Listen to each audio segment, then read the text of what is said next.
여러분, 혹시 그런 생각 해보셨어요? 왜 새로운 게 나타나려면 꼭 원래 있던 건 사라져야만 하는 걸까요?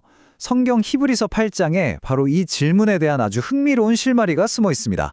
오늘은 첫째 것이 왜 새 것에게 자리를 내어줄 수밖에 없었는지 그 깊은 이유를 한번 파헤쳐 보겠습니다.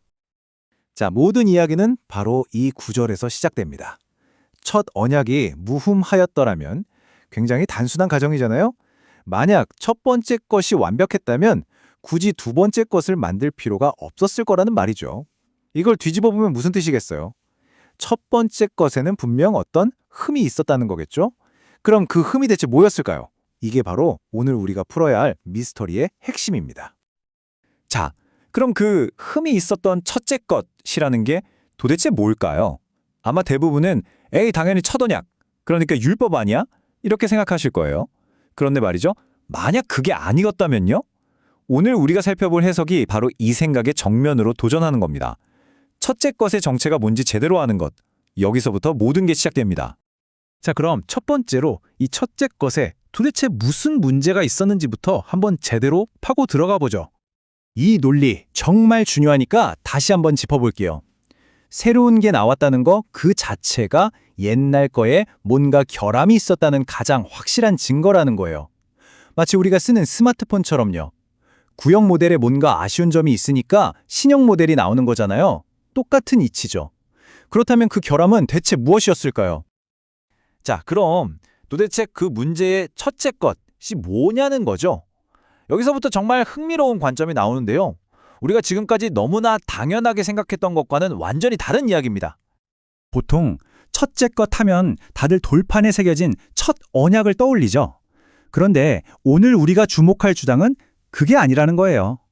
바로 첫 장막, 템플 이전에 있던 그 장막이 문제였다는 겁니다. 와, 언약이 아니라 장막이라니 관점이 완전히 다르죠?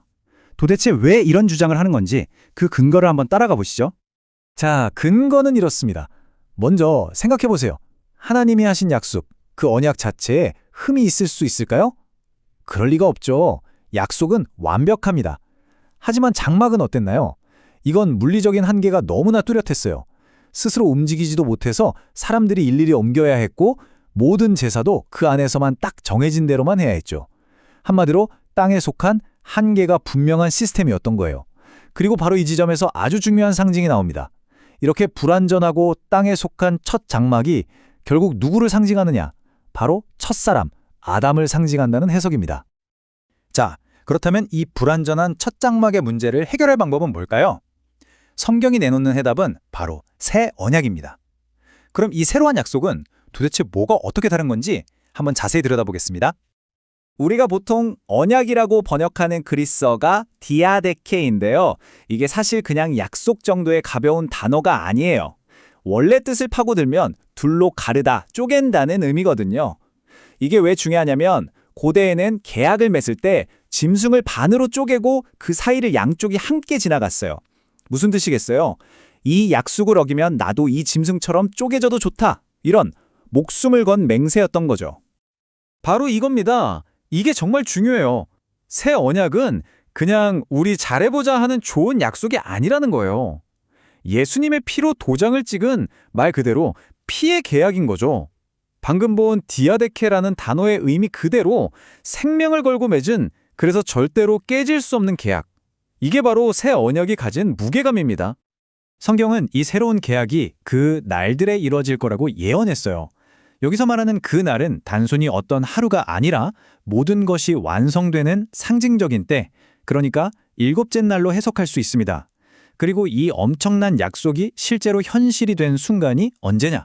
바로 오순절에 성령이 임한 바로 그 사건이라는 거죠. 낡은 시스템이 완전히 끝나고 새로운 시대가 빵 하고 터진 바로 그 전환점이었던 겁니다. 자, 그럼 이 새로운 계약은 도대체 뭐가 다른 걸까요? 옛날 언약은 돌판에 새겼는데 자꾸 깨졌잖아요. 근데 이건 왜 깨지지 않는다고 하는 걸까요? 그 핵심 비밀은요, 법이 기록되는 장소가 완전히 바뀌었다는 데 있습니다. 이 과정이 정말 뭐랄까 혁명적이에요. 더 이상 법이 저기 바깥에 있는 돌판에 쓰이는 게 아니에요.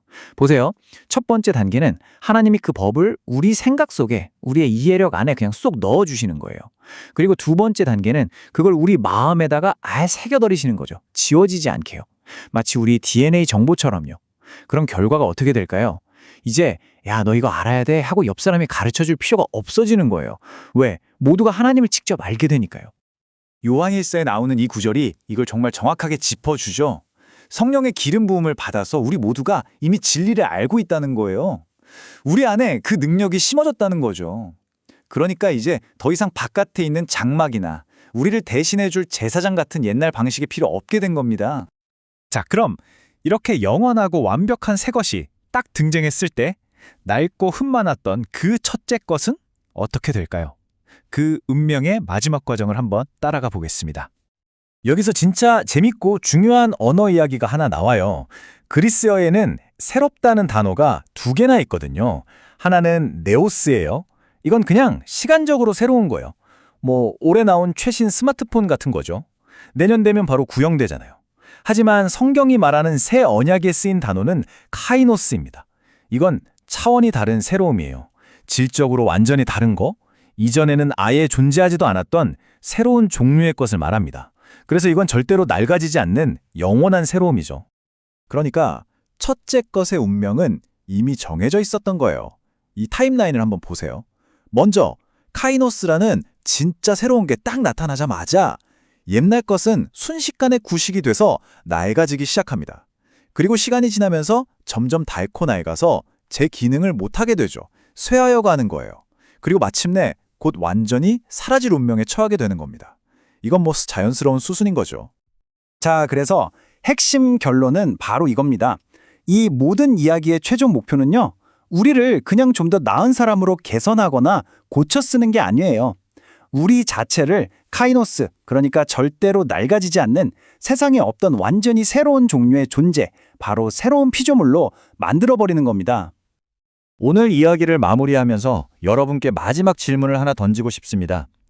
만약 지금 우리 안에 있는 것이 언젠가 낡아지고 사라질 그런 옛날 시스템이 아니라 영원히 새로운 생명 그 자체라면 우리는 과연 오늘 하루를 어떻게 살아야 할까요?